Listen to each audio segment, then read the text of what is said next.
Labvakar! Prieks atkal jūs redzēt.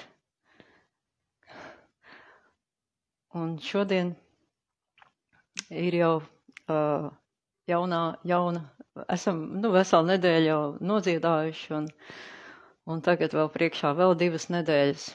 Man liekas, ka baigi forši ir, jo ir tik skaistas dziesmas, ko dziedāt. Un šodien es atkal gribu lūgt jūsu palīdzību atrast mūzikas autoru šai dziesmai. Es zinu, ka teksta autors ir Ārija Elksne, un dziesma ir diezgan sena. Es atceros arī, kā Austra Pumpuri to dziedāja. Un no kurienes es vispār to dzirdēju, nezinu, neatceros. Bet, kaut kā, vismaz, man liekas, skolas laikā mēs jau daudz dziedājām šo dziesmu. Vai arī es kļūdu, nezinu, bet ļoti sena dziesma. Un ceru, ka tā jums ies pie sirds. Tā mums šodien ir dziesma mazajiem. Un tā kā varat, tie, kas nezina, noteikti ar pirmo gaņģi jau iemācīsieties uzreiz.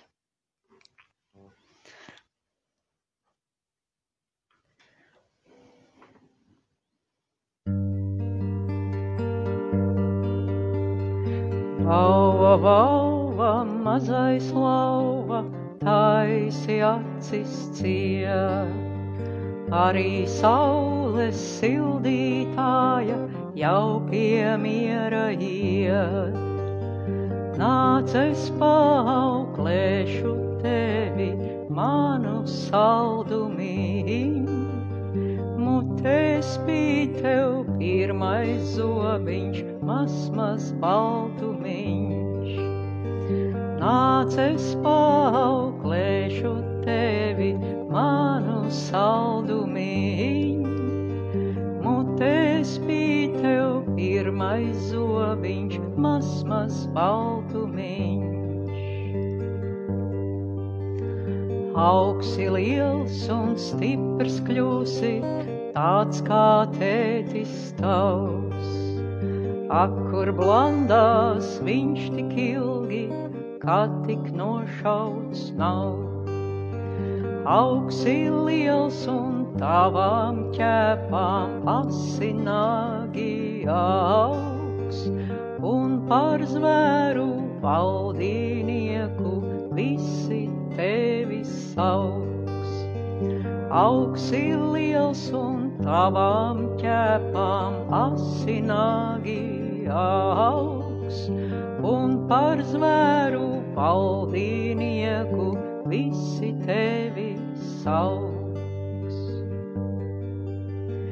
Bet tik skaists un mīļš kā tagad nebūsi nekad. Droši vien pat zobus rādīt sāksi man šad tad. Vauva, vauva, mazais lauva, taisi acis ciet. Nāk tavs tēvs un man ir viņam jāuzrūc mazliet. Nāk tavs tēvs un man ir viņam jāuzrūc mazliet.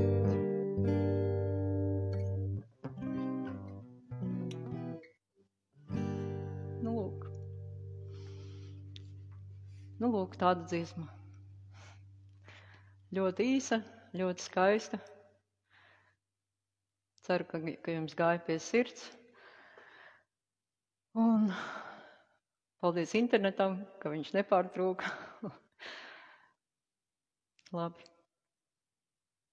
Tiksimies atkal rīt ar labvakaru.